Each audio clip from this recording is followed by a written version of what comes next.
Good evening, everyone, and welcome to our lecture today.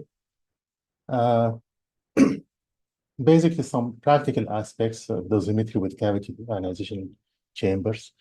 Most of us are familiar with calibration of megavoltage beams, whether photons or electrons. But today, I want to actually shift a little bit to a low energy machine, when actually we get the chance to apply large cavity theory. So remember what we have said. We had a small cavity theory, Spencer-Attucks, or the Bragg-Ray. And basically, the basic assumption were two things: that the fluence is not, well, the important one is that the ionization or the dose delivered in the cavity, let's say it's air, this is produced by charged particles produced in the medium. So if we have, for example, a photon beam, the assumption is that no photons are actually going to interact in the cavity. The other requirement was that the presence of the cavity does not perturb, the fluence of the beam. Because eventually what we want to somehow get the dose in the cavity and relate that to the dose in medium when the cavity is not there, not present. So the fluence, the presence of the cavity should not change the fluence. For a large cavity, it's different. So the dose in the cavity is actually deposited by photons interacting in the cavity. If a photon interacts outside the cavity and produces a charged particle, the assumption is that this charged particle is not going to enter the cavity. It remains outside, or it delivers, or basically the dose that is deposited locally near the site of interaction. So only these photons that have a chance to interact the cavity, those are the photons will be that they will be responsible of the dose deposited in the cavity. When we talked about the small cavity theory, we said, okay, if these two conditions are met, then we can relate the dose in the cavity. So this is a small cavity theory. Okay, so this is our cavity and this is the medium. And now we can relate the dose. So this is my cavity. Let's put this is gas, and we have medium. And now we have medium, and we have removed the cavity, and we want to know the dose in the medium. So if we know the dose in the gas by whatever means, then this will be, we need to use the restricted or unrestricted if we're using the Bragg-Ray, the cavity theory. So this is the gas, and this is the medium. So the dose in medium equals to the dose in the gas multiplied by let's say, Spencer-Attucks, the restricted collisional stopping power of gas medium. If we have a large cavity theory, so this is a large cavity theory. So again, we have our cavity and our medium. And now we remove the cavity and we have a medium here. So if we have the dose in a cavity, this is G, dose in G, and here we want the dose in medium. We said that dose in medium equals to dose in the cavity multiplied by the mass energy absorption coefficients of gas to medium. Okay. So with this equation, what we have done, we started to look into the dose when we have a megavoltage beam, and we started to look at the effect of the wall. And we said that the dose in the gas, this basically equals to the charge multiplied by this factor W air over E. This is the main ionization in air, and we divide this by the mass, right? This will give me the dose in air in this case. And then if you want, we're not interested in the dose in air, we're interested in dose in medium. So we apply the small cavity theory, but then there is a chamber wall, and we have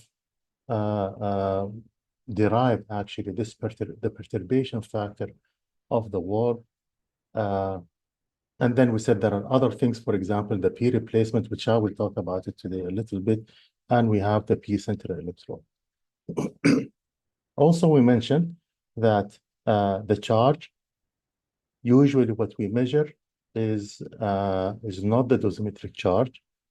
So we need to, for example, take into account ionic recombination, because some of the charges are going to be lost. They're going to lose them through recombination. And also, there is a polarity correction factor, because when the beam interacts with, let's say, the electrodes of the chamber, it produces a charge, and this charge is non-dosimetric. So we need to remove it from what has been measured by the electrometer. So that's a polarity correction factor. Furthermore, we said because when we have so we can replace this mass by it's the volume of the chamber multiplied by the air density. Okay. And one of the biggest problems when we calibrate, when we want to get the dose accurately, is this volume of the chamber. This is really the volume from which the charge is being collected. It's not the physical volume of the air cavity of the chamber. And this is why we often get that this product, all of this, when we send it to a calibration lab, they will give us a calibration factor for the chamber, and we call that N gas. Notice here that there is a density of air. So if the chamber is open to temperature and pressure, then the density when the N gas was established, the density of air might not be the same as the density when we're using the chamber to measure those. So we need a temperature and pressure correction factor also for our. So we have covered this, and we've went one step further, is that now a newer calibration protocols, they recommend, or it's actually based on this concept of ND gas, ND water. And the dose in this scenario is the dose in medium given by the reading corrected. I'll just put C, so we understand it's corrected for temperature and pressure, P ion, P polarity. And this will be multiplied by an NDW established at a reference beam quality. Usually it's cobalt, so we'll put this Q reference, and then we need to somehow get a correction factor or to correct our NDW. So the NDW, it's a factor. If we multiply it by the chart, it gives me directly the dose in the medium. That's the difference between N gas and NDW. N gas is a calibration factor. We multiply the reading, so the dose in the gas, this equals to our reading corrected multiplied by N gas. And dose in medium, this equals to our reading multiplied by NDW. This is a calibration factor that gives us the dose in water immediately. So definitely, since N gas, to get the dose with this formalism, to get the dose in medium, we said, okay, we need more factors. So this is going to equal to the charge corrected. And then we have our N gas. And then we need our restricted collision stopping power. So this will be gas medium. And then we have these factors, the P wall P center electrode, and this is the P replacement. Okay, so there are three factors: P replacement, P center electrode, and P wall. So obviously, when we compare this equation with this equation, all of this is essentially our N gas. That's the definition of N gas. Sorry, NDW. Okay, all of these factors, that gives me the NDW. The nice thing about the N gas is that it's energy independent. So if they gave you an N gas, let's say in a cobalt machine, it really doesn't matter. So they give you an N gas. Then if you put the chamber in cobalt, in 6 MV or in 18 MV, if you multiply the charge and correct it and multiply it by the N gas, that will immediately give you the dose in the in air, in the cavity. But we are not interested in the dose in the cavity. We're always interested in the dose in the medium when the cavity or when the chamber is removed. That's why we need to then start to figure out all of these factors for that particular beam quality. Now, if we have an NDW, that NDW needs to be established in a reference beam quality. Usually it's cobalt. So cobalt 60, usually it will be the reference beam quality. And of course, if I'm going to use the chamber in a different beam quality, then we need to somehow correct or convert this NDW from the reference beam quality to the beam quality that I'm going to use or the measurement is conducted under. Okay, so this is roughly what we have talked about. And we last time, although it wasn't recorded, we talked about, okay, how do we get this KQ? Like the protocols, whether it's the TRS or the TG51. So we need, since it's an energy, it will depend on the chamber as well as on the energy, then we need to somehow determine or use a beam quality specifier. And for with TG51, they use the PDDX, which is basically the PDD in phantom from the X-rays. So imagine we block all the contaminating electrons coming from the LINAC head, and we just allow the photons to enter our phantom, and we get the PDD. That is the PDDX. Obviously, we cannot do that. So there are ways actually to convert or to get our PDDX from the actual PDD that is measured.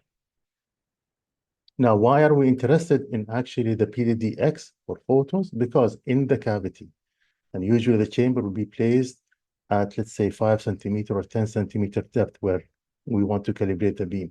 We are interested in the energy of electrons entering in the cavity.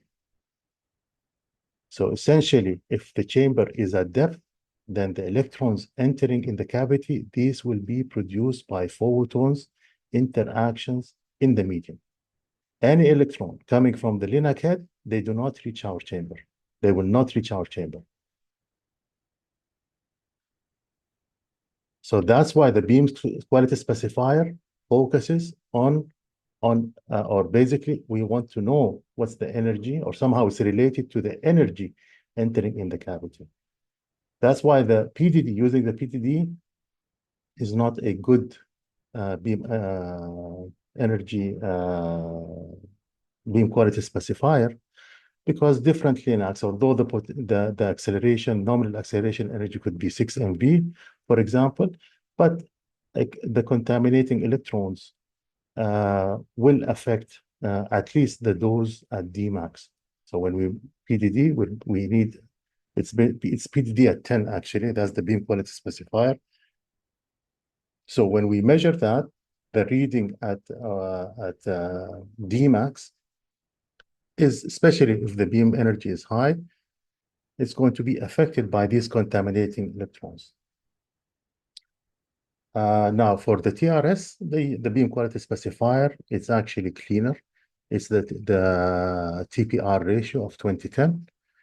because both points, they are in phantom. So this assures that none of these contaminating electrons coming from the LINAC head reaches actually the chamber or the TPR, the measurements, that measurement. So although it's cleaner, but usually the setup is not as easy as a PDD, especially if you want to do it in a water fountain.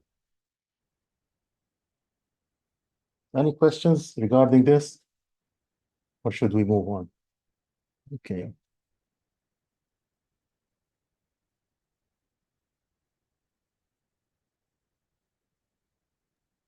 And I think it's clear for us. It's Okay. like a review for the previous lectures. So I think it's good. We're good.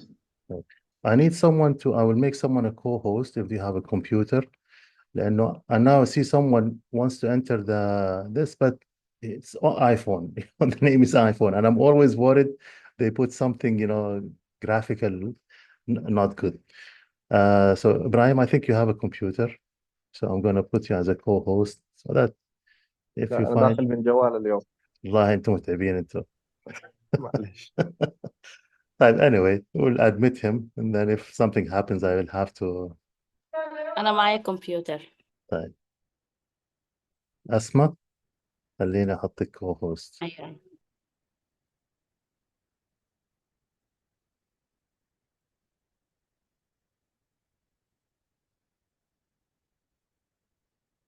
السلام عليكم. User iPhone.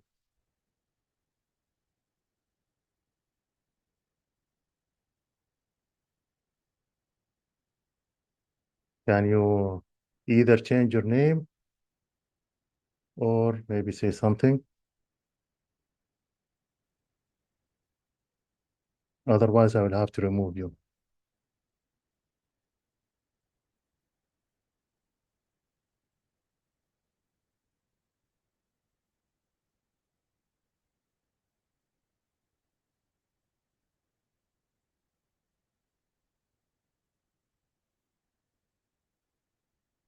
User iPhone, if you're not going to talk, I need to know who you are before I continue.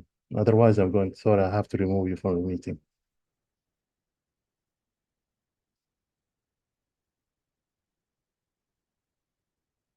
Okay.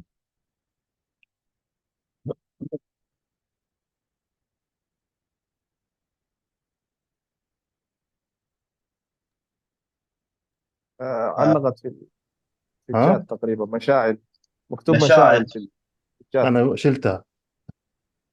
خلاص. أنا تكلمت، أنا قلت لك لا. طيب أوكي.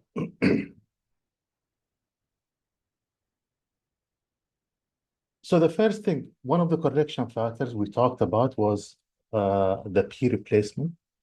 And because of this P replacement, okay, we get a correction factor or we can use this other concept, which is effective point of measurement for the chamber. So the P replacement, why do we need a P replacement? So when an ionization chamber is placed in medium, the electron fluence in the cavity differs than that in the medium, which replaces the cavity when it is removed. If no correction was applied, the difference in electron fluence will in general result in an overestimation of the dose in the medium, and this is of importance, especially when the ionization chamber is placed in a region of dose gradient. So if a chamber is placed, let's say, in a region where we don't have a dose gradient, okay, that's not really important. So this is just to explain what the text says. Usually we have a chamber, and when we suppose we're going to define the depth from the surface to the center of the chamber here. So that's the depth of the chamber. In reality, the fluence that is entering the chamber, enter the chamber cavity, is actually the fluence here, not really at this depth.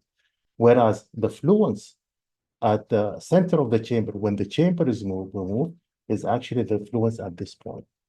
So the two fluences are not the same. That's why we need to have a correction factor. This is what we call P replacement. And this is the TG21. They give us a curve for the P replacement. It depends, obviously, depends on the size of the chamber as well as it will depend on the energy of the beam. Okay, but nevertheless, it's a small correction factor. It's not really something big. So this explains the whole thing. So if this is my depth and we want to get the dose at median at that depth, then we will need to apply this P replacement. Another way to actually account for this P replacement is to use this concept of effective point of measurement. So essentially, when we are placing the chamber, let's say at this depth Z, we're going to say, okay, actually, the dose that we're measuring is not really, does not correspond to the depth in phantom at the center of the chamber. It actually corresponds to a point that is upstream. So this is, so when we place the chamber and we put the center of the chamber, let's say at 10 centimeter, if I want to use this effective point of measurement, we're going to say, okay, actually the dose that we have measured there is not the dose in water at 10 centimeter, but it is a little bit less. It's more in the effective point of measurement of the chamber, which is upstream towards where the beam is coming. For photon beams, usually that point is taken as 0.6 multiplied by the radius of the cavity. And for electron beams, it's 0.5 multiplied by the radius of the cavity. Okay, so if we're going to use this concept of effective point of measurement, then we will not need a P replacement. We don't need to apply a P replacement. So if I place the chamber at 10, then I say, okay, the dose is right, the measuring is not real at 10, but it's actually 10 minus, let's say, photon beams is going to be 0.6 multiplied by the R cavity.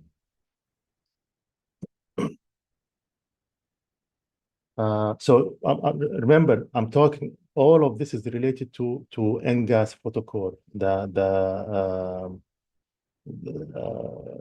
where we have the stopping powers, the P replacement, and so on. In TG51 or TRS 398, it's an ND concept, remember? And the P replacement is actually absorbed. It's somehow, it's inside, accounted for in this NDW. So we essentially, what we do there, we place the chamber, the center of the chamber at the depth where we want to measure the dose, and that's it. We use the NDW for that chamber.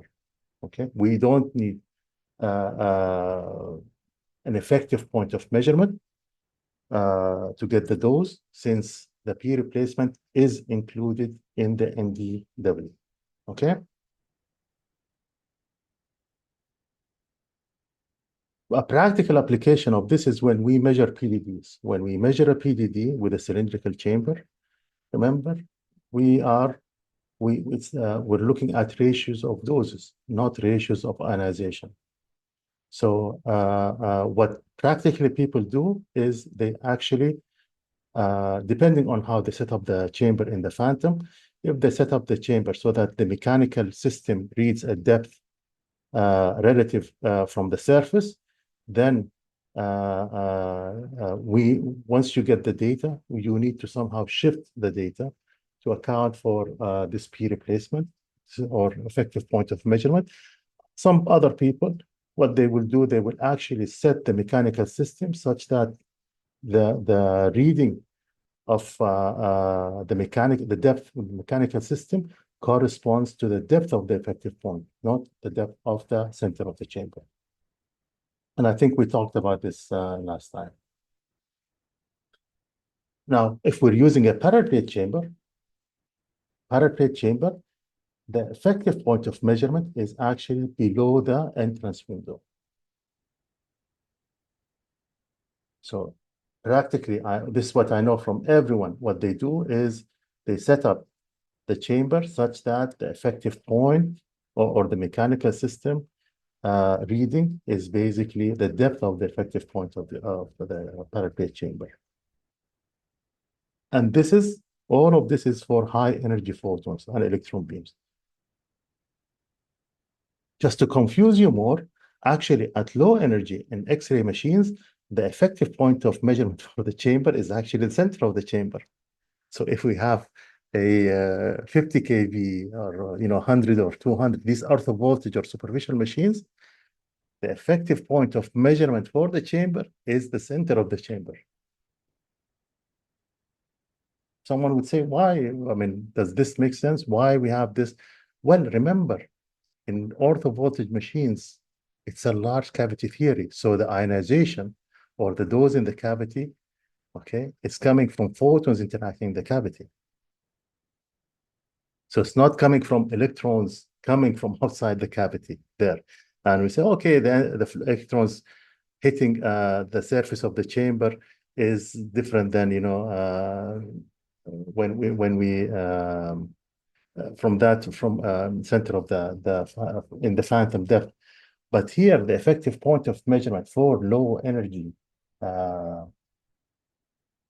photons is for paraplate is actually the center of the chamber. One will say, okay, but now we have actually thickness of, so the fluence here is different than the fluence here because we have air, we have wall. Well, we will apply a correction factor for this.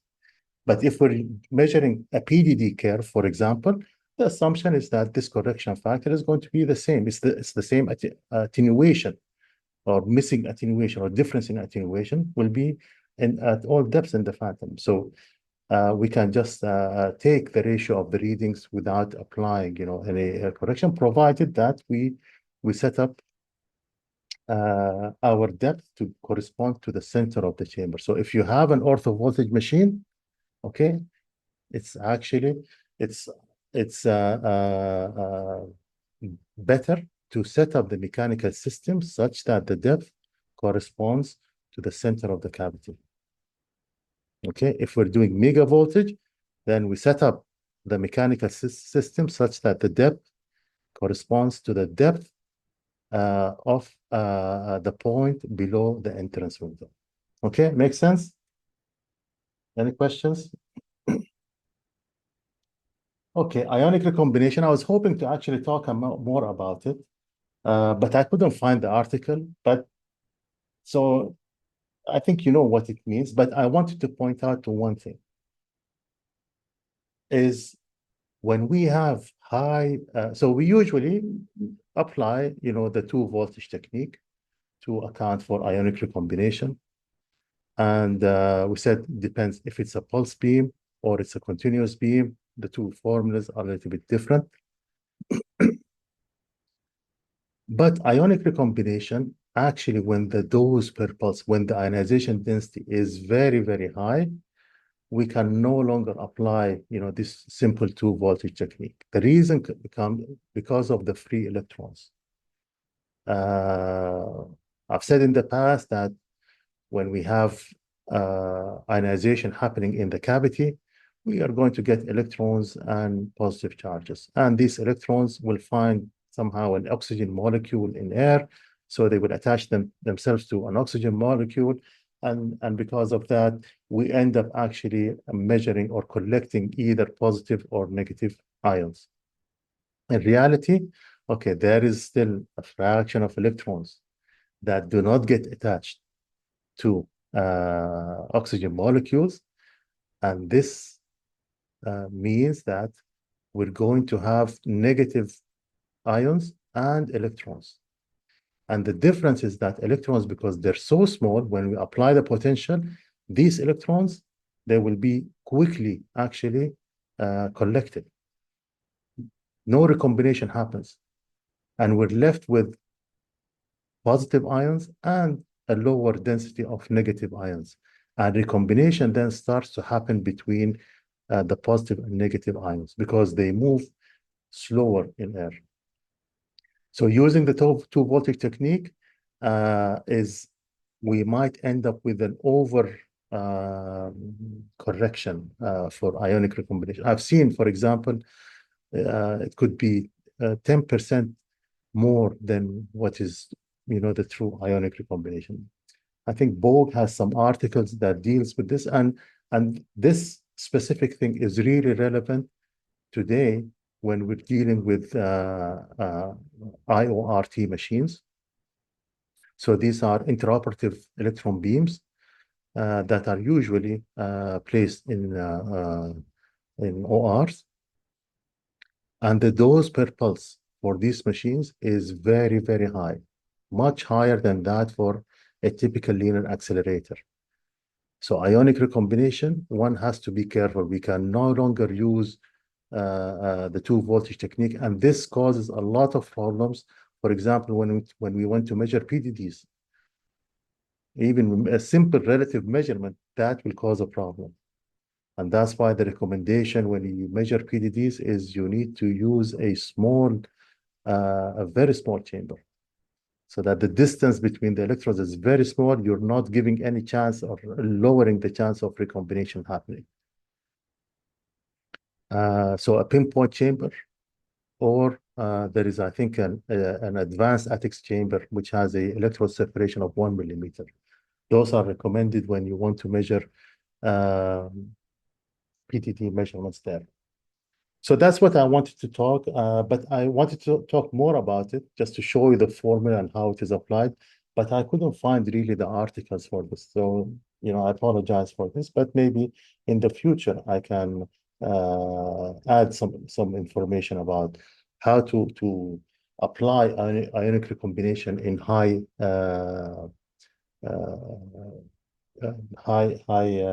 charge density, pulses.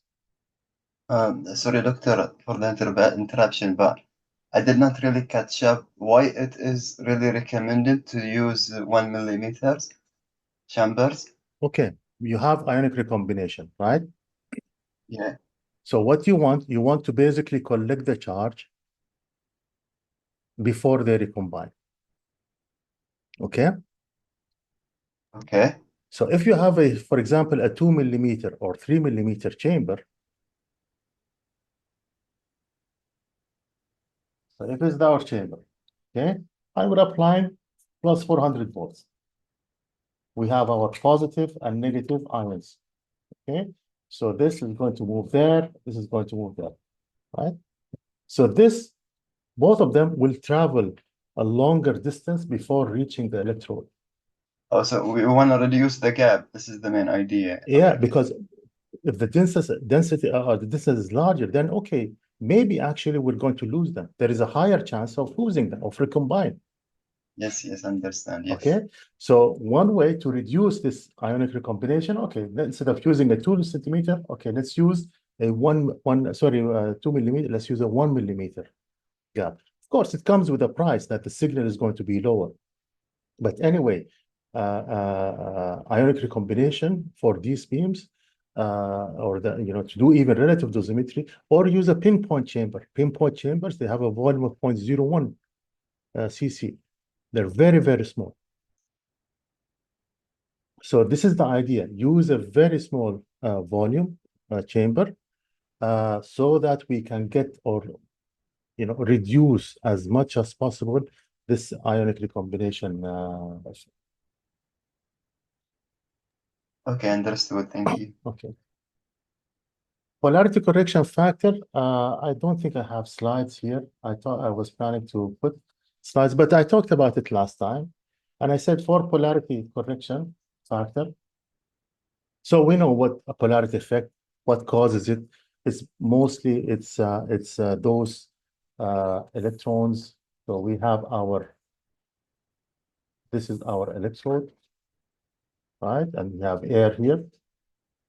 Okay. So we have a dosimetric signal, minus and plus.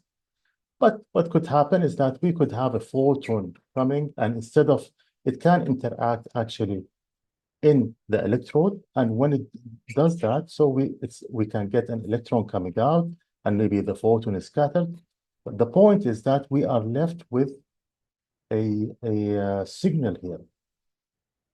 Okay, so let me put it with a different color. So let's put this as a signal here. This is always going to be positive.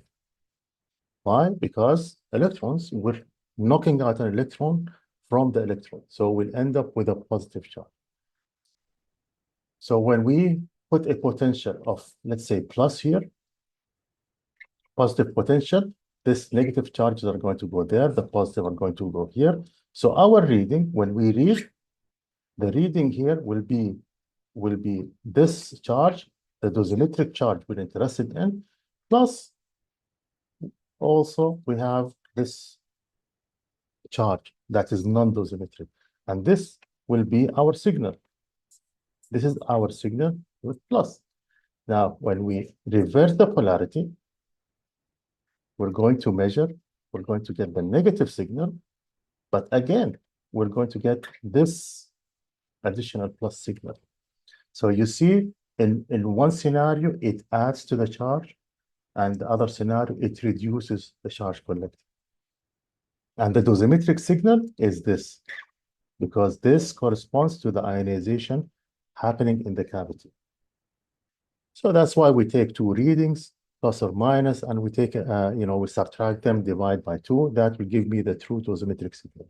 There is another process that also happens, is that it's possible that we could have a photon interacting here, for example, and this produces an electron. So even if it's left a positive charge, I don't care, because I'm not measuring there, I'm measuring from this electron. Then this electron can come and ionize, do whatever it does, and then will land here, will stop here. So we have two effects. We have electrons produced from the electrode, from the photons, and then electrons landing and stopping in the electrode. So we want, actually, or the best scenario that will happen is that if the number of electrons leaving, these electrons leaving matches the number of electrons landing. In this case, this is going to vanish. Okay? So for photon beams, when we have the chamber placed beyond D max, we have transient charge particle equilibrium. Essentially, the difference is going to be very, very small. So although we have a lot of these positive charges produced in the electrode, these are somehow replaced by electrons generated outside and then coming and stopping in the electrode. So essentially, we were not going to see a polarity effect or a large polarity effect. And I know some people actually, when they calibrate the beams, they don't actually measure it. They assume it is 1. I would still recommend you measure it, because this also, tells you how good is your chamber. So if the fact that you're getting is something very high, this probably means that there is something wrong in the chamber, and maybe there is some other leaking, not from this Compton current, maybe from other thing, and maybe you shouldn't use the chamber then to calibrate or to measure a dose. The only situation where we don't have these electrons coming, okay, or the number is lower than this positive that are produced, this will be any measurement done in the build-up region, especially if we go to the surface, because there is no material, no medium above the chamber. So photons do not interact. We lose the production of these electrons. Okay, so at the surface, this polarity effect is going to be very high or maximum. Okay, now whether you're going to see it or not, that will depend on other things. For example, this signal definitely will depend on the volume of this electrode. The thinner this electrode, the smaller the signal or this Compton current will be. Another thing is that if your cavity is large, then probably this signal compared to the dosimetric signal, because remember what we measure is the overall. This signal compared to the dosimetric signal might be actually small. You're not going to observe it. So if you're doing measurement in the build-up region, always try to check, is there a polarity effect? Should I correct for it or shouldn't? Is it going to affect or not? And so on. Okay? So usually the PDD, we will find a polarity effect to be, for example, the charge. This is actually part of my PhD thesis. I was getting something like this. So this is basically the current. Think of this as the Compton current. So this is the signal. So at zero depth, this current was high, but as we go deeper in the phantom, then this current is going to decrease. Why? Because although it exists, the production of these positive ions in the electrode, we are getting more and more of these electrons coming and landing. So essentially, at the end, we're going to get one. So beyond D max, we get, so this is for photon beams. Electron beams, the curve looks a little bit different. So it looks something like this. And then we have at a point, we get a negative and then comes down. So what's happening at depth close to the surface, okay, we have these high energy electrons, they come, ionize, and then bang, they can produce these delta electrons, can transfer high energies, and we get electrons coming out. So that's why we end up getting, and these high electrons coming from top here, they really are energetic. Rarely they will come and stop in this electrode. So that's why we get a positive polarity effect, meaning if you put your chamber and you measure the charge, let's say at the surface, the positive charge will be greater than the negative charge. Okay, and I'm assuming the chamber is configuration is in the standard configuration. Remember we talked about this. There is a standard and reverse. So if it's in a standard, because in a standard configuration, when this is your polarizing electrode, when this is positive, you're going to collect the positive charge. Okay. Now it comes that as you go deeper and deeper, electrons are going to start to lose, their energy. So these electrons coming from above the chamber, they have lost their energy. They cannot probably produce or give sufficient electrons to knock out electrons from here. But many of them will actually come and will start to land. So that's why we get a negative. And this is roughly in the R50, R80, R50 range of the beam. So essentially, this is what's a Compton current, our Compton current.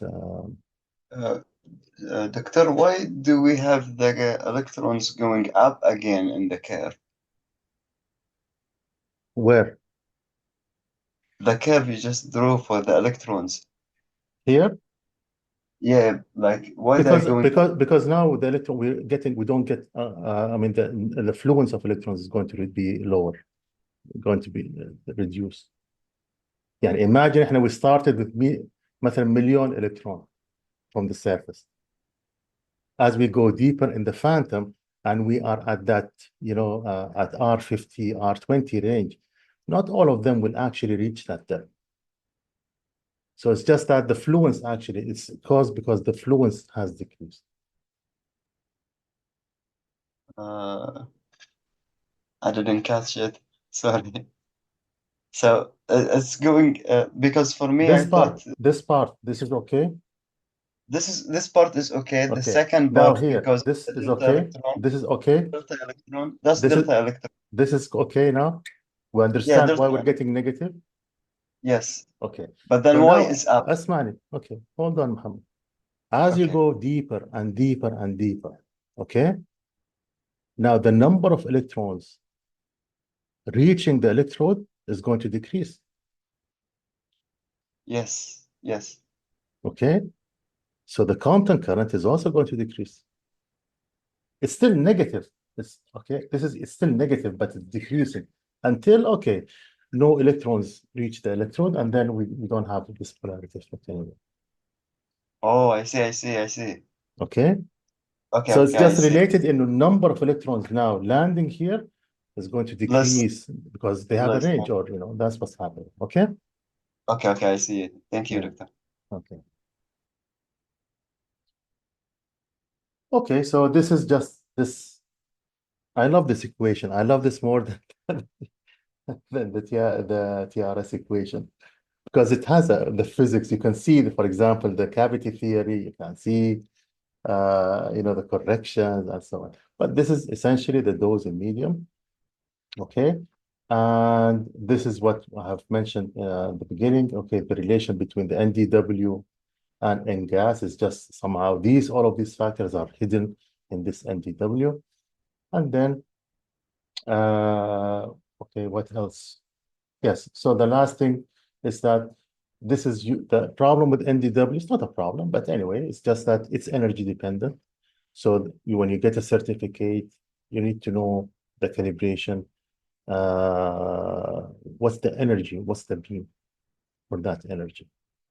And then if you want to use the chamber for a different energy, then what you need to do is we need to start to calculate. I think I don't have the factor here. But anyway, we need to calculate the stopping power, speed replacement, and all of these 4 factors for the 2 energies, reference energy and the user energy. Luckily for us, we have protocols that they have done this work for us, and they gave us these ratios of factor or correction factors into this KQ reference. Yes, so this is the relationship. So if we have an NDW, this is what we will get in the certificate from a reference for a reference beam. But now we want to use the chamber in our user beam. So the NDW for our beam is basically the ratio of these factors. 4 factors evaluated 1 time in the reference beam, for the reference beam, and for the quality beam. So one can start doing the exercise and do all of this, get all of these 8 factors. But luckily, I mean, the protocol, they actually have the data, have already done this, and they are giving us only 1 factor, which is the KQQRF. This factor will depend on the chamber model and will depend on, obviously, on the beam quality. Okay, we talked about this beams quality specifier. Okay, this is now what I really wanted to talk about today. It's about superficial and orthovoltage beams. So superficial, these are radiotherapy beams, by the way. And basically, these are beams, I think, from 40 kV up to about 150. And then beams, so these are usually called superficial or even lower than that. And then we have beams from 150 to 300 kV.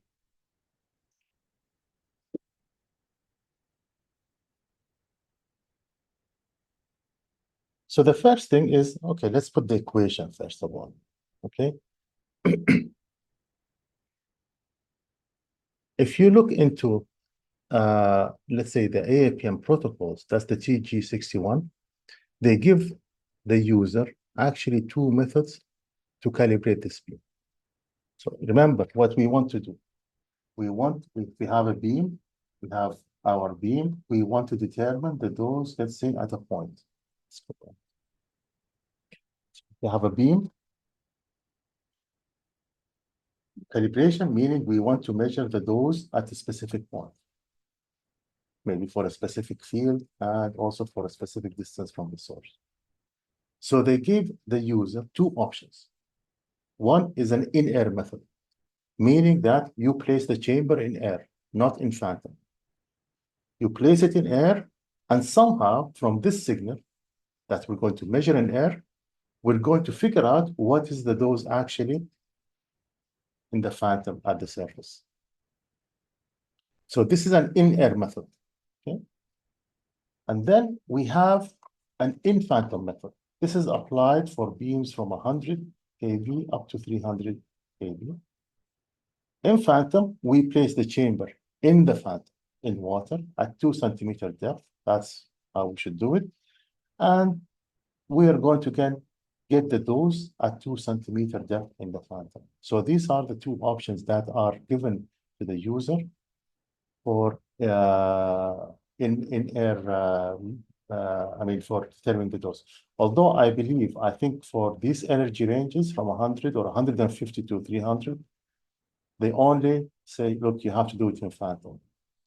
But for lower energies, the user has the choice to do it through an in-air measurement or through an in-phantom measurement. In the TRS, they stop the practice of this in-air measurement. In the TRS, it's very simple. Again, they give you an NDW at a given, or based on an NDW, they will give you an NDW, and then you need to figure out a correction, this KQ, to convert this NDW from a reference beam into the user beam quality. So that's the difference between the two protocols. So I'm going to talk more about the TG61 protocol, because then we get to see how the cavity theories are applied. Here, with this factor, you don't see it. You don't see what's happening in this KQ. Although this KQ is still calculated with large cavity theories, but you're not going to see it directly. So let's go back and let's look at the in-air measurement. So obviously, this is fine. We understand this. This is the signal, and then we need the P ion, P polarity, and P temperature and pressure. One thing important to understand, for X-ray tubes, these are continuous beams. Linacs are pulse beams. So the P ion, the way you're going to calculate the P ion, just be careful. You use the formula for the continuous beam. So the product of all of these, this will give me the N corrected for ion recombination, polarity, and for temperature and pressure. Now, the protocol is based on an air kern. So when we multiply the dose or the signal by this NK air, it gives us the air kerma in air. And I'm going to show this to you. Okay? This air kerma, this calibration factor, obviously it will depend on the chamber, but it also depends on the beam. So it's not like an N gas where it does not depend on the beam energy. A kerma, the NK air is energy dependent and chamber dependent. But this is the formula for it. So the beam quality specifier for superficial and ortho-voltage machines or medium kV machines, they actually use a half-value layer. For megavoltage, the beam quality specifier for photons, it was either the PDDX at 10 or the TPR ratio 2010. But for ortho-voltage machines, the beam quality specifier half-value layer, either it's in, you can use millimeter of aluminum. This is for these energy ranges, or for higher energies, you can, it's millimeters of copper. Also, one could also specify the tube potential. So if we want a beam quality specifier, we can say, okay, I have, for example, 100 kV peak beam with, let's say, 5 millimeter half-value layer, let's say in aluminum or something like that. We use both. So why this beam quality on what will it depend? Well, the tube potential, obviously. The target angle and material. That also will affect the beam quality. So imagine if the tube potential is the same on two machines, but the angle of the target is different. They are different. And the materials might be different. Then again, the quality of X-rays coming out will not be the same. Window material and thickness. So from the X-ray tube, there is a window, has a material, has a thickness. Monitoring chamber material and thickness. In modern day ortho-voltage machines, they use monitoring chambers. In the past, they were using timers. So like a timer, you turn on the beam and the timer starts, and you tell the machine to stop when, for example, the time is 1.2 minutes, something like this. It's a timer. It's not a monitoring chamber, not on Linux. And that has some implications that we'll talk about. But the monitoring chamber, of course, you know, the attenuation that happens through it, whatever it produces, different from one machine to machine. Anything inside the head is different. Will affect filtration material. If we're adding filtration to remove the soft X-rays, okay, that also will affect this beam quality or the spectrum and the shape of collimation.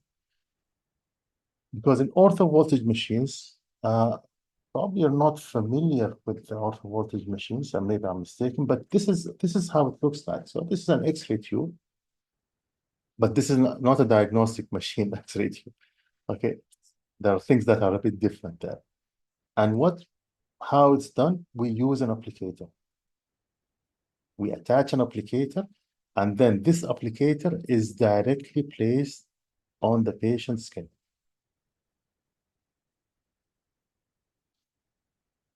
These applicators, they can come with open, they can be at the bottom here open, and especially if we're using small SSD applicators, most of the time they would use a closed applicator. So you see this applicator has a window here.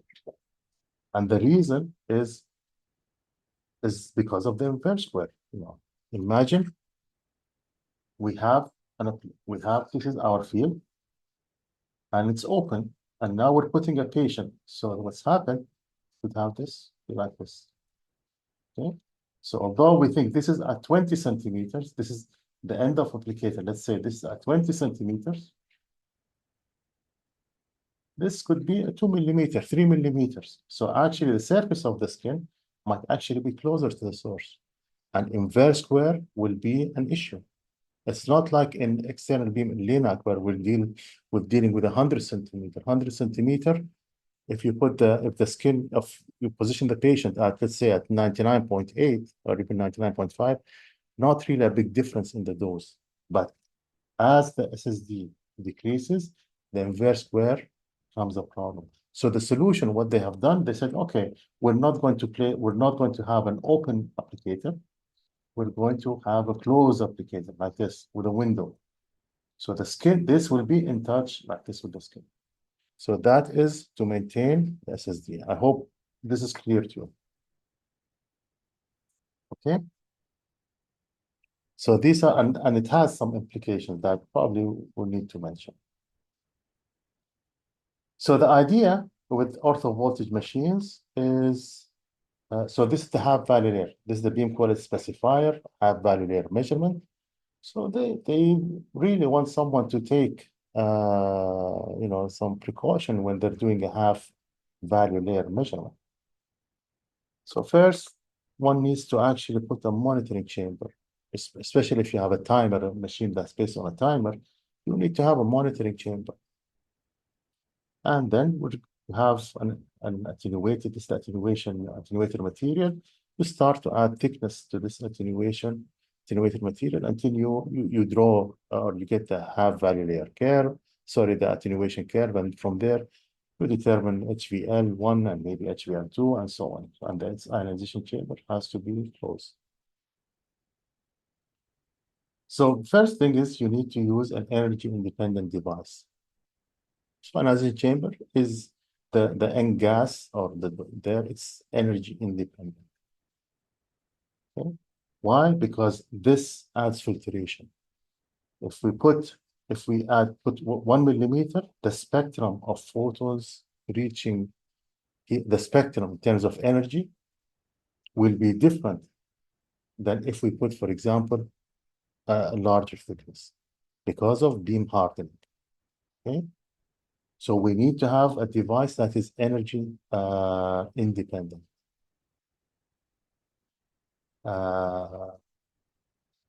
Use a monitoring chamber, select probably a position. We need to put this chamber in position such that, this response is not affected by this attenuator. What it means is that, yeah, we have this, we're going to put it, but maybe if I add more material, because the purpose of this chamber is just to monitor the X-rays coming out or the output coming out from the tube.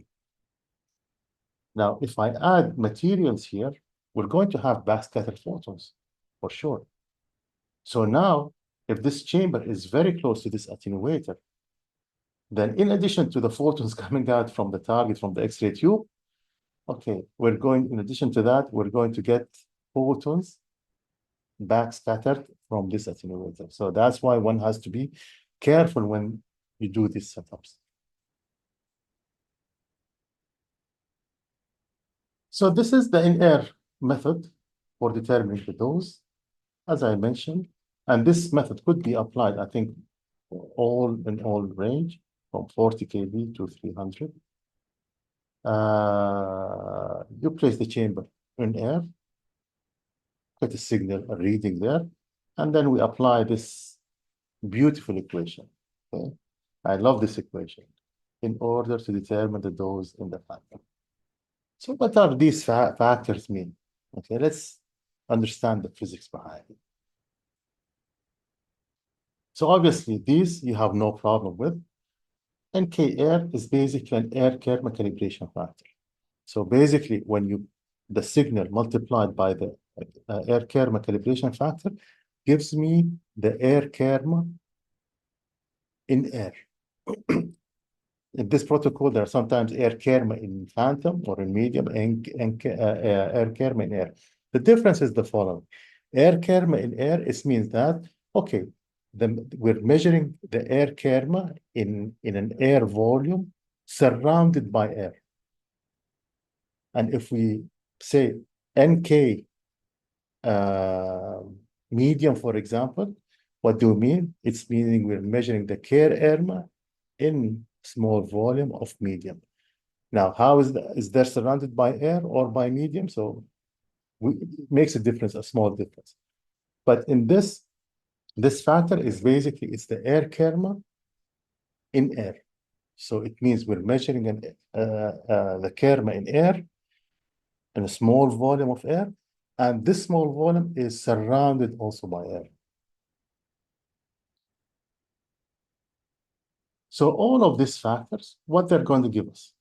They're going to give me this, going to give me the air kerma at this point, surrounded by air, right? So air kerma at this point, surrounded by air. Obviously, if we need to have our beam quality to match the beam quality at which the chamber was calibrated. So if they gave me an air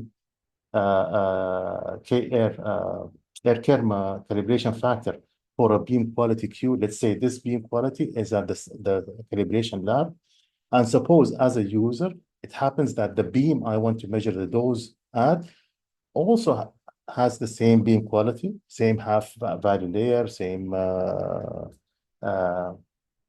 tube potential, then okay, it's very simple. The air kerma at this point is just the product of the charge corrected for all of these factors multiplied by the air kerma calibration factor from the lab. But as we all know, this beam quality is not the same.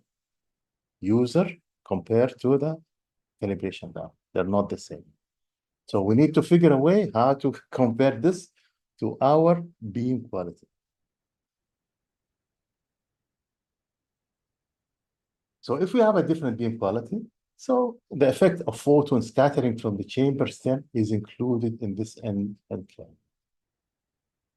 We could have, for example, get the calibration factor for the chamber, but there is a small correction factor that is of importance to talk about. Is this is stem effect. In a stem effect,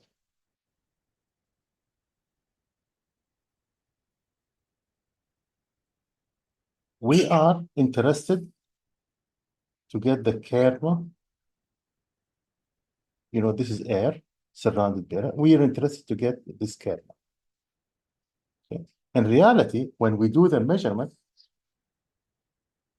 we have a chamber with a wall material. It could have, for example, some other metallic components, whatever. So the signal or the kerma in this chamber, in this air cavity, does not match the kerma in the air when I strip or remove all of these components of the chamber. Why?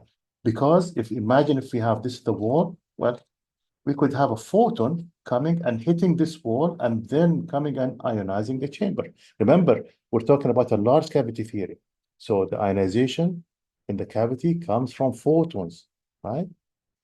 This photon that is scattered in the components of the chamber is not present when the chamber is removed. So this is called the stem effect. Now, it's not a problem because usually the NKQ that I get from the standard lab, it has this stem effect. It has the stem effect somehow included or absorbed in this NKQ. The problem happens when I switch to a different beam quality.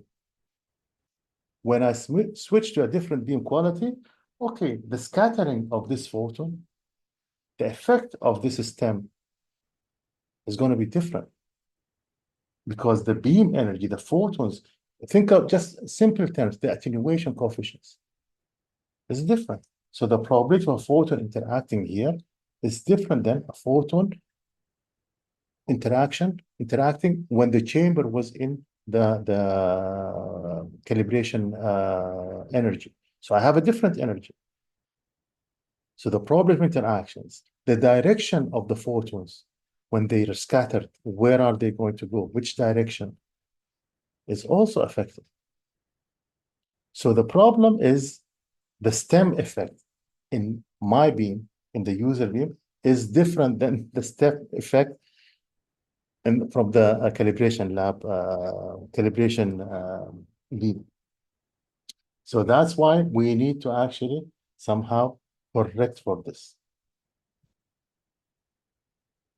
Because the beam quality, our beam quality, and the photon scattered from the chamber stem is going to be definitely different than that when the chamber is in the calibration.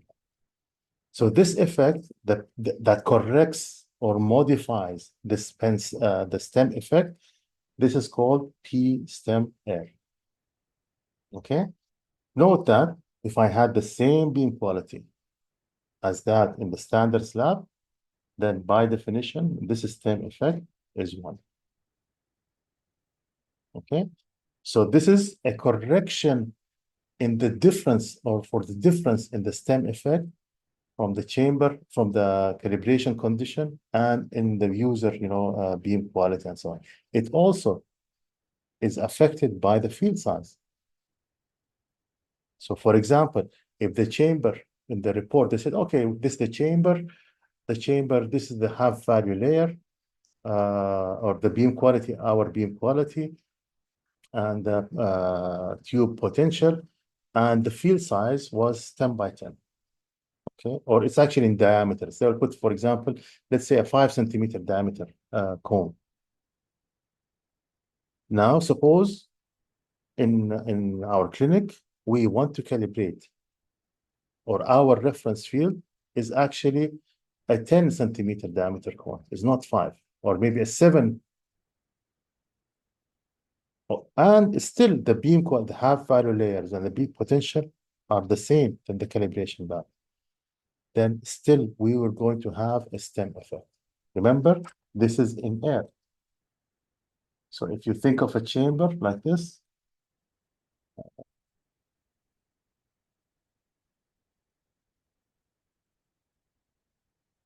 so let's draw, for example, we have a cylindrical chamber.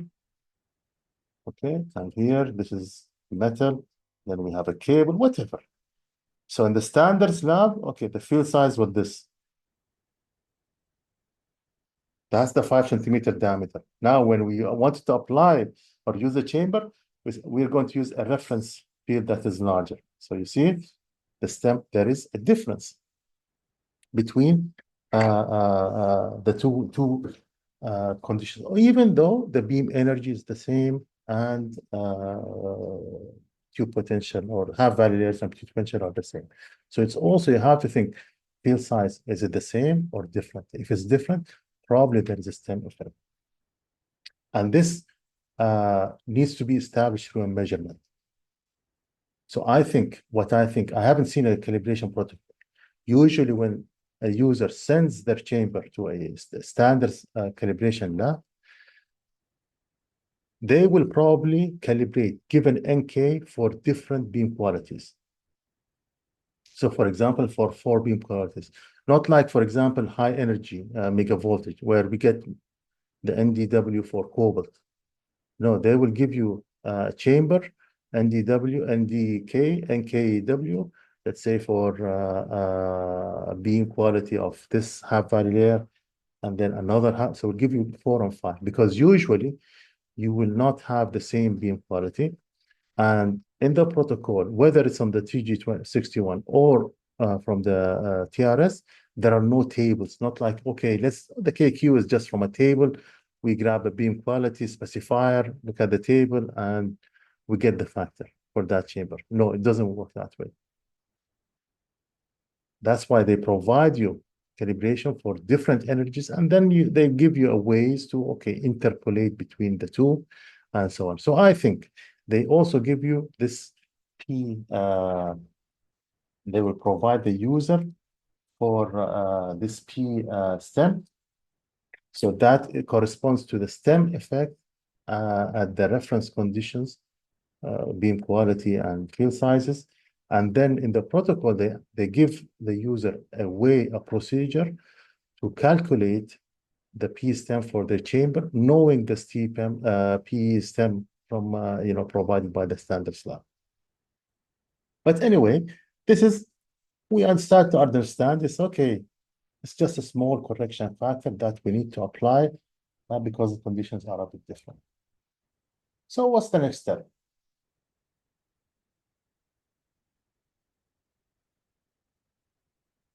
Okay, so now we have the factors. We have P stem.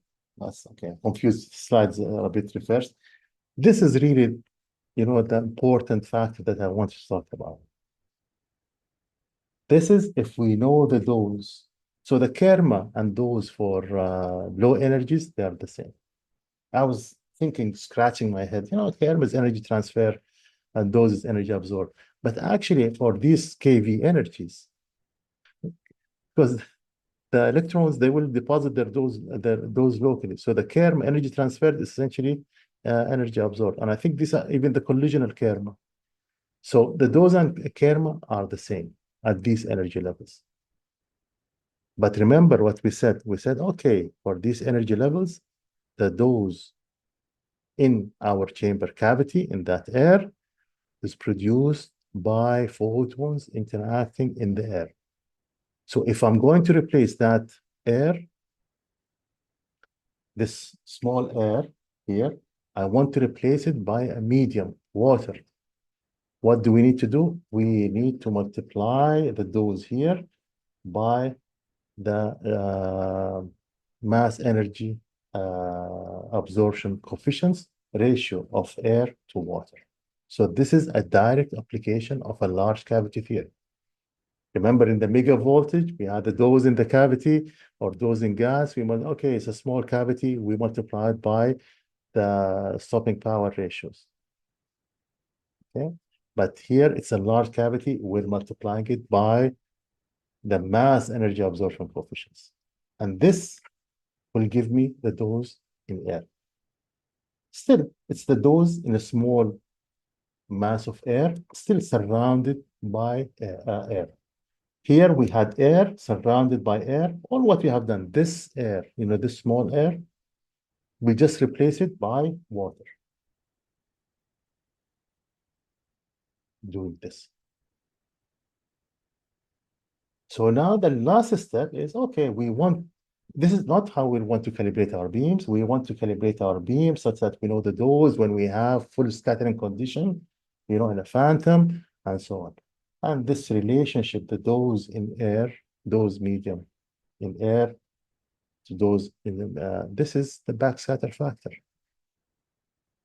Okay. So if I know the dose here, when I have a full phantom, scattering, and so on, it's the backscatter factor. And this backscatter factor will depend on the beam quality, will depend on the field size, and will depend also on the SSD. Okay? And actually in the protocol, there is like 2 pages.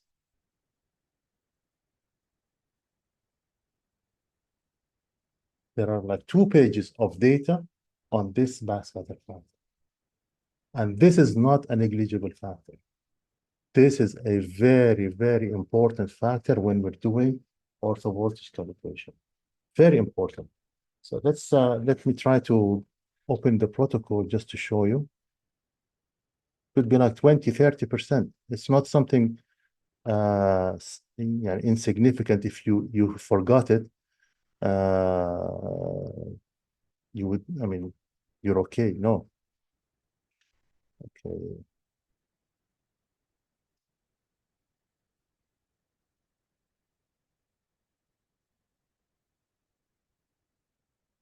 So here, what's this? Yeah. So this is the protocol. Okay, it's TG61, I think.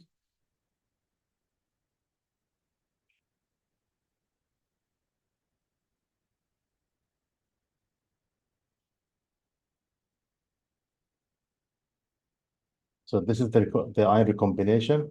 This is the formula for continuous beams. Let's have the data.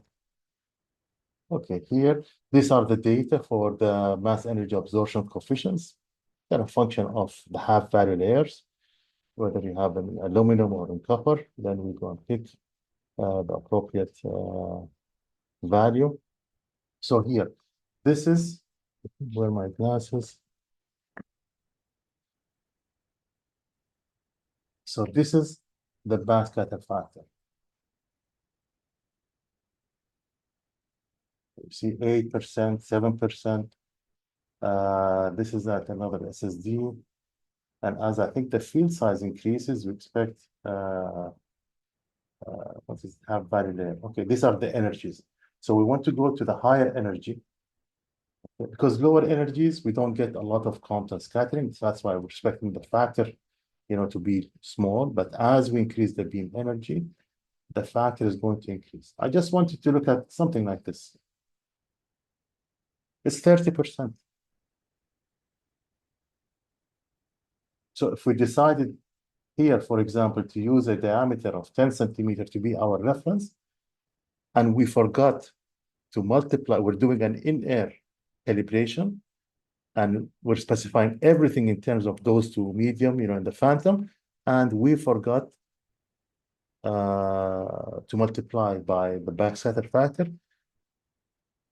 It's a big problem.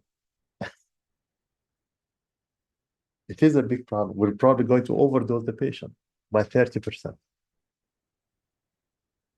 Okay?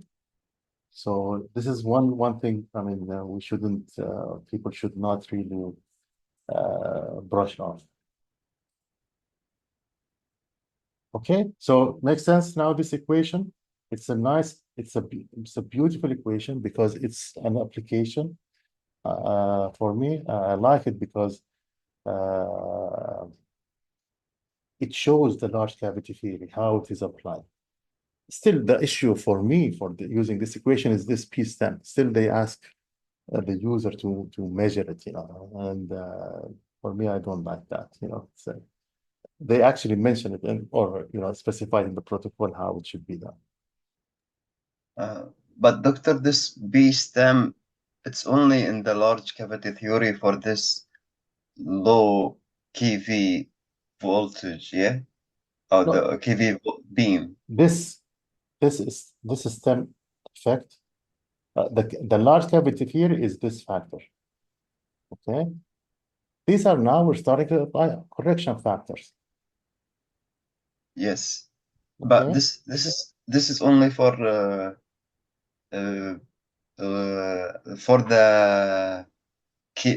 low voltage, the low kV. Low kV, yes. with high kV, we're not gonna, because this is my first time I see B stem. Like this is, we're not having it in a high No, but kV. remember, Muhammad, this is what I want to understand. In mega voltage, the dose in the Yeah. cavity is deposited by what?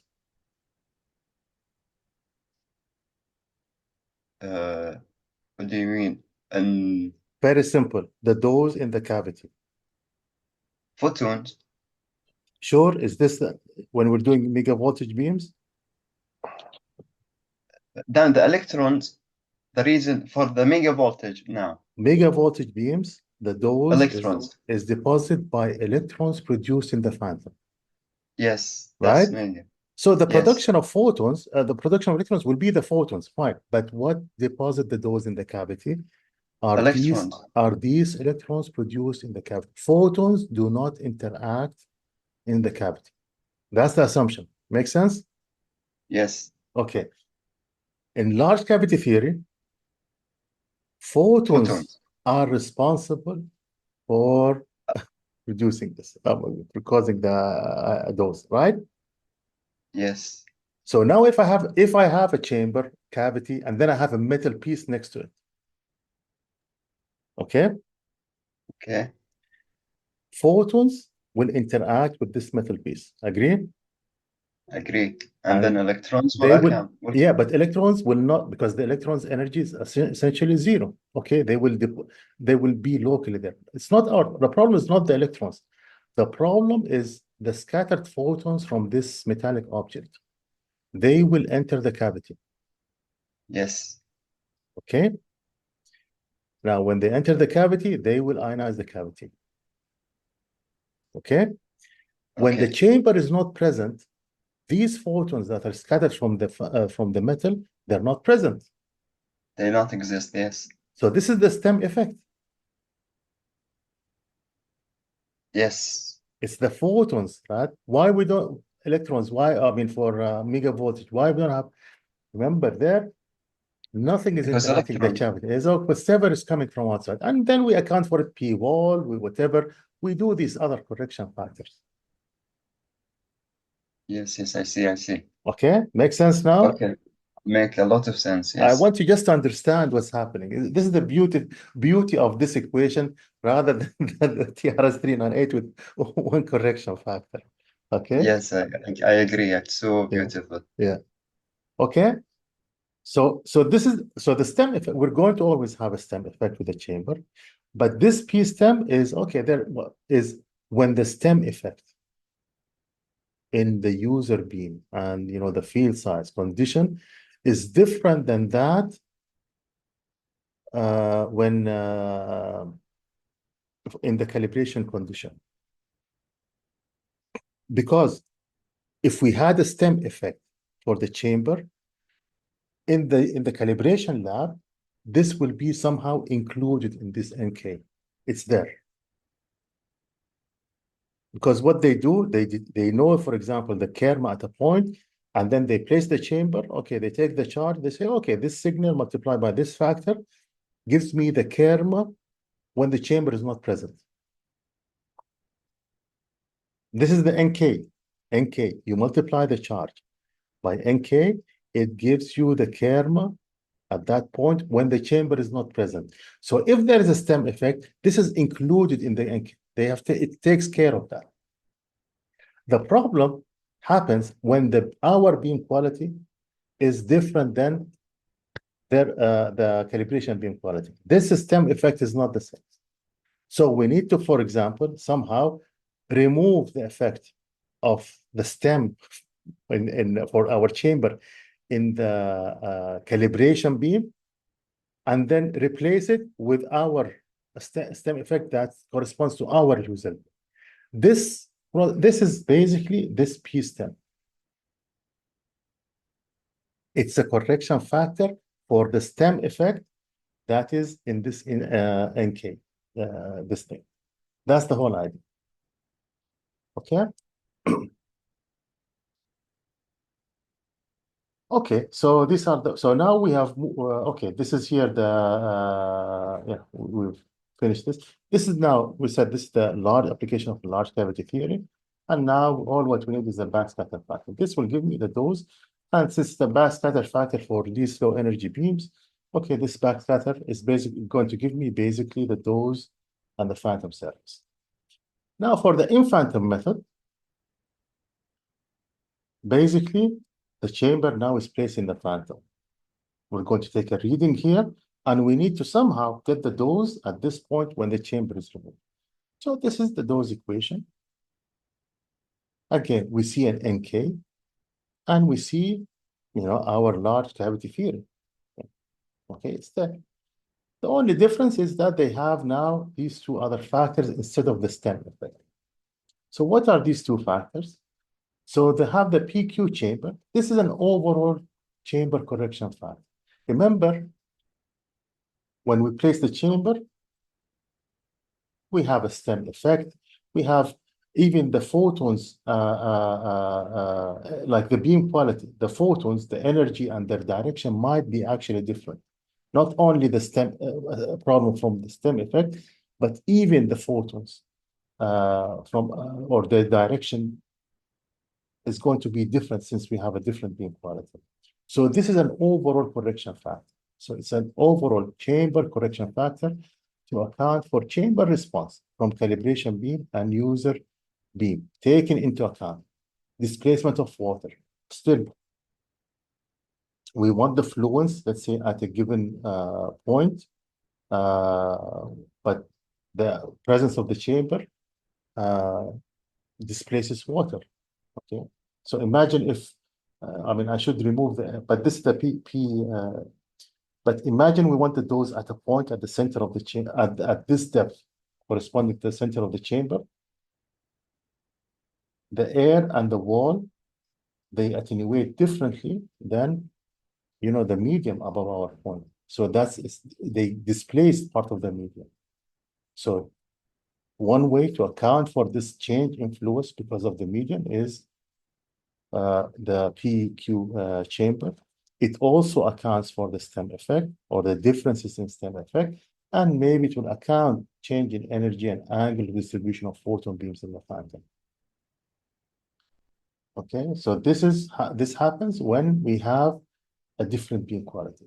So when one beam quality, for example, photons, let's say their average energy is probably, let's say, at 40 degrees scattering. They're coming, a lot of the photons coming from here. And now, if we change the beam quality, this angle is going to probably be a little less. So it can affect actually how the chamber is going to respond. So this is a factor that takes into account all of these issues.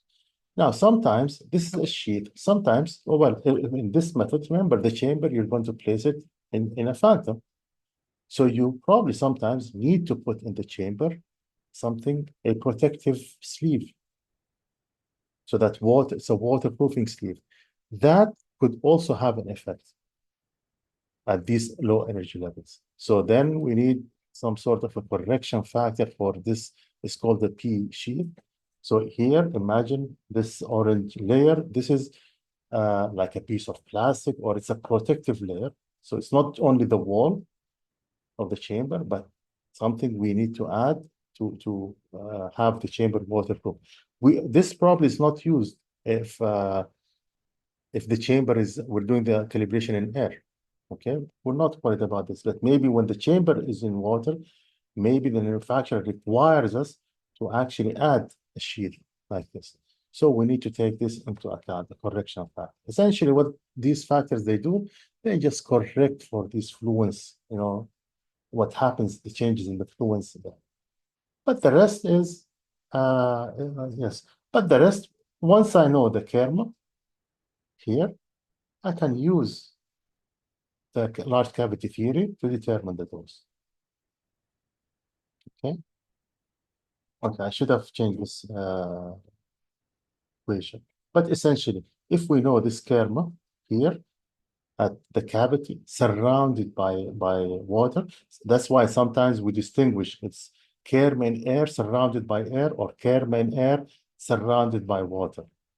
So in this case, it's kerma, air kerma, it's air kerma surrounded by air or air kerma surrounded by water. In this case, it's air kerma surrounded by water. So when we multiply it by, the ratio of mass absorption coefficients, air, water, we're going to just wipe out this air, remove it, and replace it with water. So this will give me the dose in water. So their calibration, they recommend that, or all of these factors will work, at 2 centimeters depth. They recommend when you do this in water, has to be applied at 2 centimeters depth. Okay. So I showed you this photo. This is a typical orthovoltage machine, how it looks like, and the applicators, they're usually placed, maybe higher ones, they will allow that you use an SSD, not like applicators with some adjustable collimation. I've seen units like that, but typically they will have a cone like this. And basically the reason why they use these cones is, okay, we are not going to give a chance that the SSD, is going to change and have a problem there. So the use of these closed cones might be a problem, especially if we want to do the calibration in air. So imagine we have a cone and this cone is closed. And we want to determine, remember, the cone is going to be placed on the chamber, on the patient's skin. So we are interested in determining the dose just below this window. But the problem is, when the chamber, I cannot put it there, right? Because the chamber has a size. And the effective point of measurement of the chamber is the center of the chamber. I hope you see this problem. So if the cones are closed, this is a problem for doing in-air measurement. Obviously, this is not a problem when we do in phantom, but in air, that's a problem. So what they suggest, okay,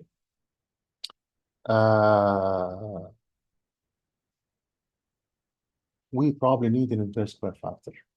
So they say, okay, do a measurement, and you can correct the difference here by an inverse square factor.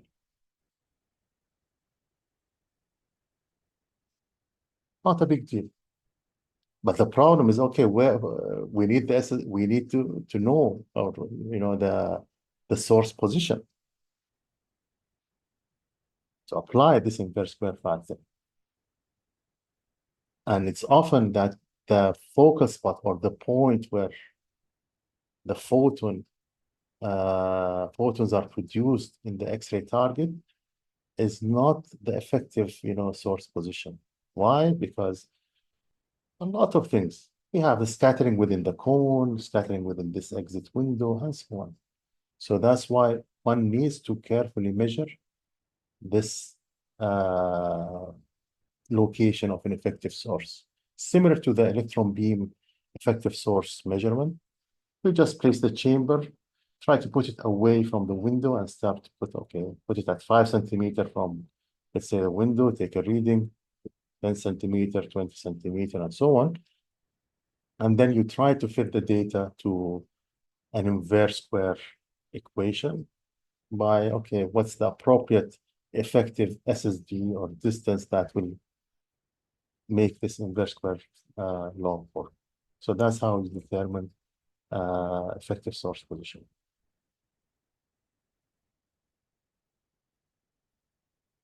Now, another effect might be actually of importance is this effect of end effect delta T. This is present whenever you have a beam that is controlled by a timer. This will be present. So a cobalt machine will have this end effect delta T. And ortho voltage machines, if a timer is used to start and stop the beam. So essentially, what is this end effect? So this end effect is defined as the amount of time that is not accounted for by the machine timer mechanism during an X-ray beam delivery.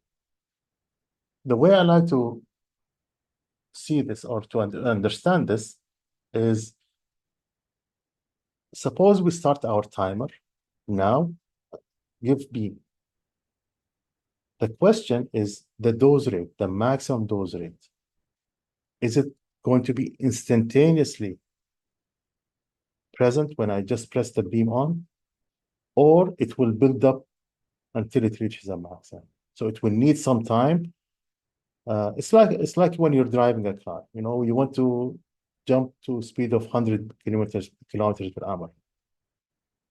So you press the gas pedal. Are you immediately going to jump to 100? Or look, your speed is going to gradually increase.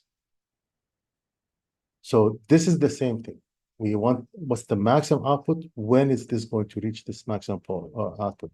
Is it going to be when I press the button, or it will take some time? So this time, delta t, this will always be present whenever we turn the beam on or off. And it might be significant such that we think that we have delivered this dose, but actually the dose that we have delivered might be lower. Okay, so usually we need to account for this. We need to correct for this. Now, there are several ways to do it. Sometimes it's called, like in the cobalt machines, they call it the shutter error. If you're familiar with that, it's called the shutter error for cobalt beams. So think about the dose rate. This is with time. We turn the beam on, and the dose rate starts to build up and then goes here. Again, when it stops, it might go like this.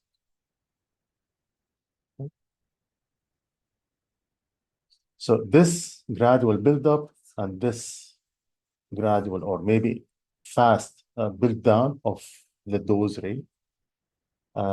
This is the shutter error.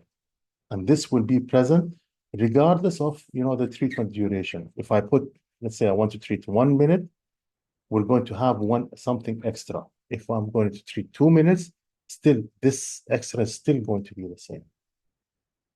So when you calibrate such a machine, we are looking for the dose rate. We're looking at this thing. That is of interest. We want to somehow remove this contribution from our measurement. So one way to do it is, in a practical way, is to calculate a delta time. A delta time meaning, okay, every treatment you're going to do, you probably need to add some additional time to correspond to either a buildup or you subtract it. This is always a point of confusion. Should we add or subtract? I know in some centers, physics does a measurement and then the weight is applied, it's reversed. This is completely wrong. So how you determine this? One way to do it is you will put time, and here, for example, you can put exposure or charge. And let's say you take a reading, you put the timer 1 minute, you take a reading. You take 2, and you take another reading. 3, and you take another reading. So eventually, you're going to get a straight line.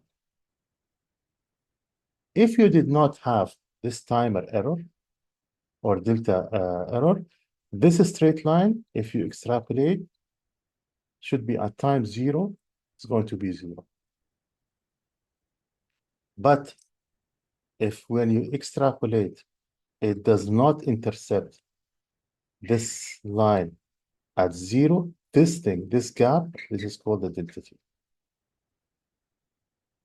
And in this case, if it intercepts here, it means, look, you turned on 1 minute, but actually the beam, it needed, let's say, 1 second to get to the maximum.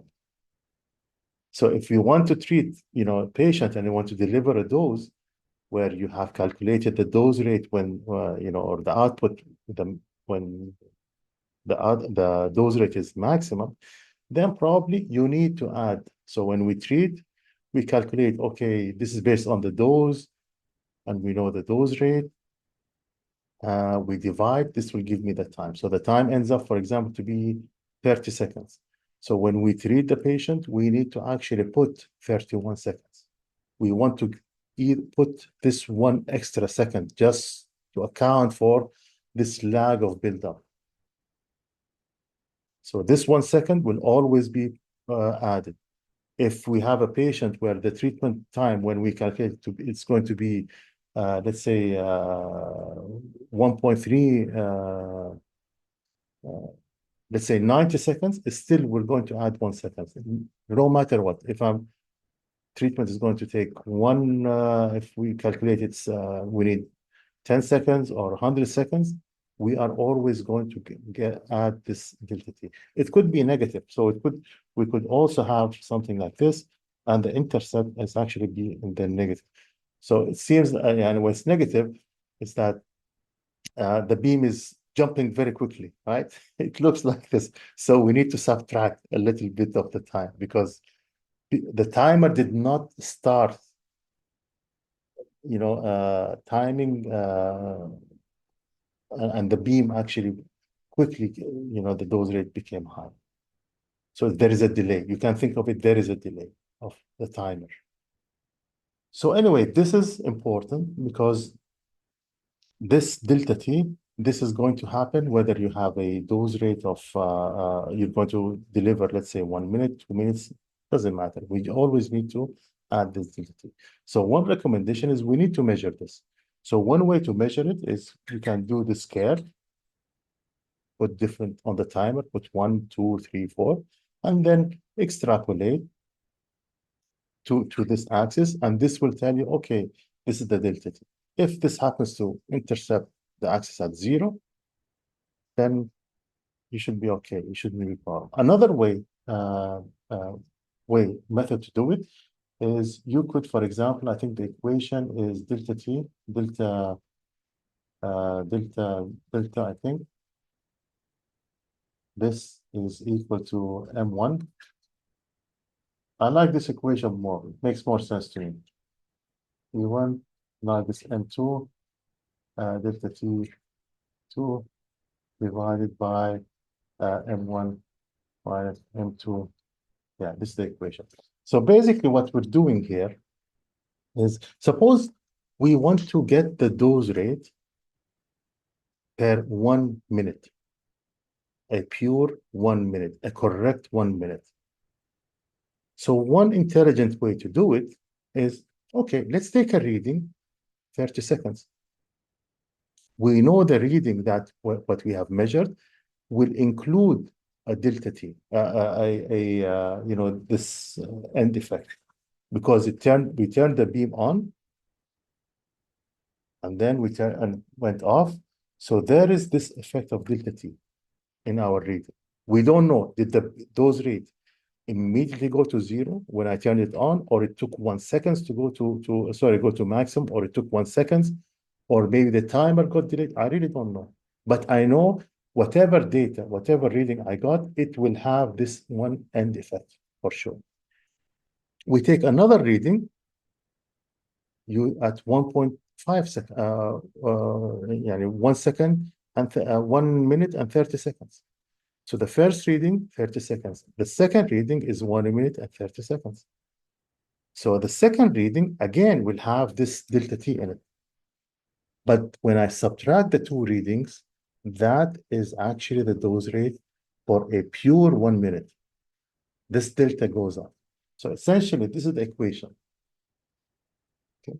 So I'm taking a reading, and it has this the time that we put, for example, but this doesn't matter. I could, for example, could be 1 minute, okay, or 60 seconds, okay, and then this the reading 2. This could be, for example, 2 minutes. Okay, so when I subtract the two, this gives me the dose or the reading for a pure 1 minute without this delta effect. Now, if I divide that by the readings, the difference in readings,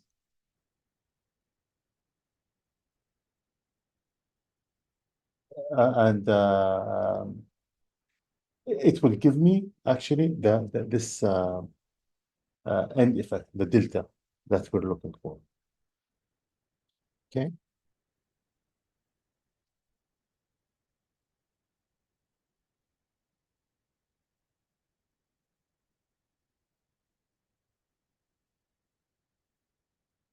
Okay, that's my last slide. I showed you this. This is the boring equation of RS398 for ortho voltage and so on. But of course, this is easy to apply. The problem we're going to face, let's open the TRS so that you see my point.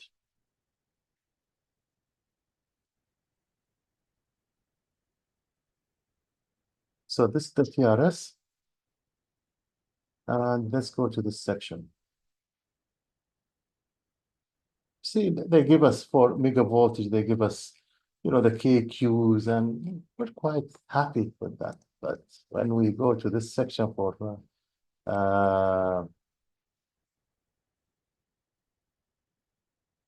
this is measurement of non-reference cluster electrons.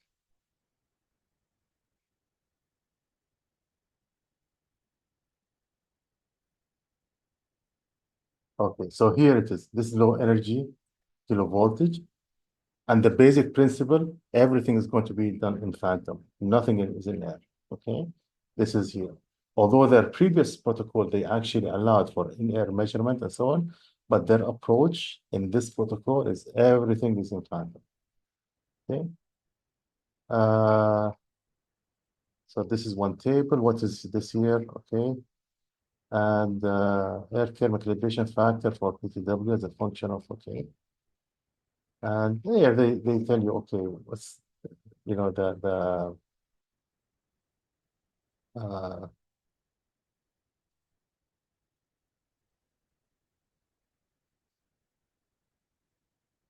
but these long tables, they're not there. And again, if we go to the other one for the medium, nothing. Okay, we don't have these tables where we can get a KQ and based on a beam quality specifier and so on. So what do you do then? What is this here? This is the PDD. Okay.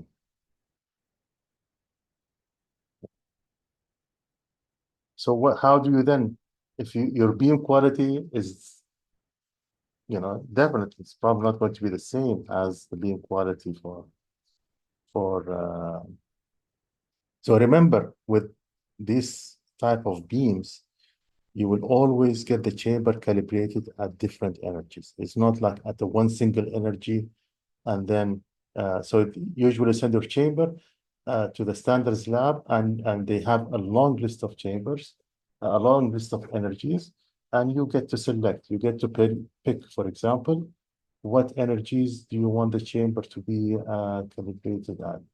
This is, let me put back the TG 161.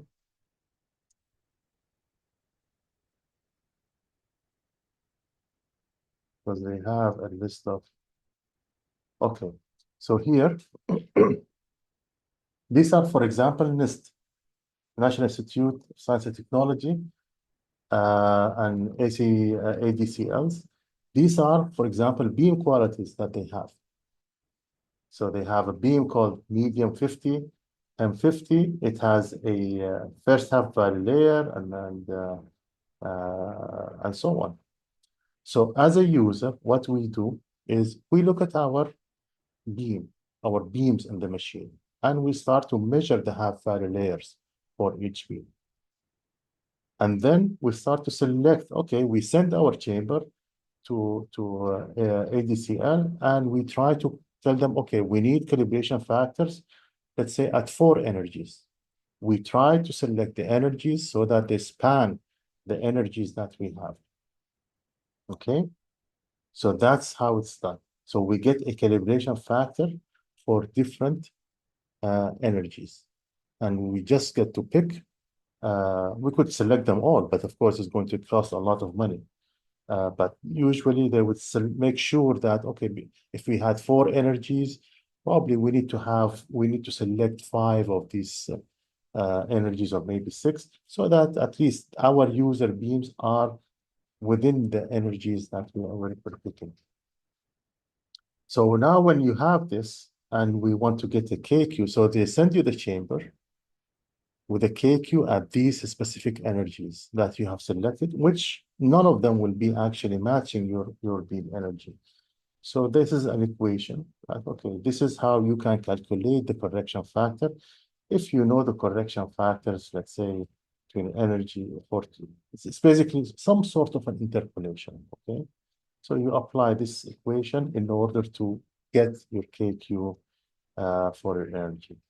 So that's basically how it is done. There are no tables. So you need to be smart. You need to pick the energies such that they will give you NDWs, and make sure that you pick energies that are spanning, the range of energies that you have on your machine.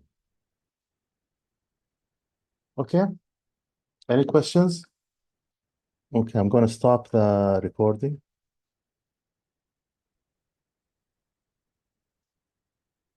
Okay. Any questions? Boring? Interesting?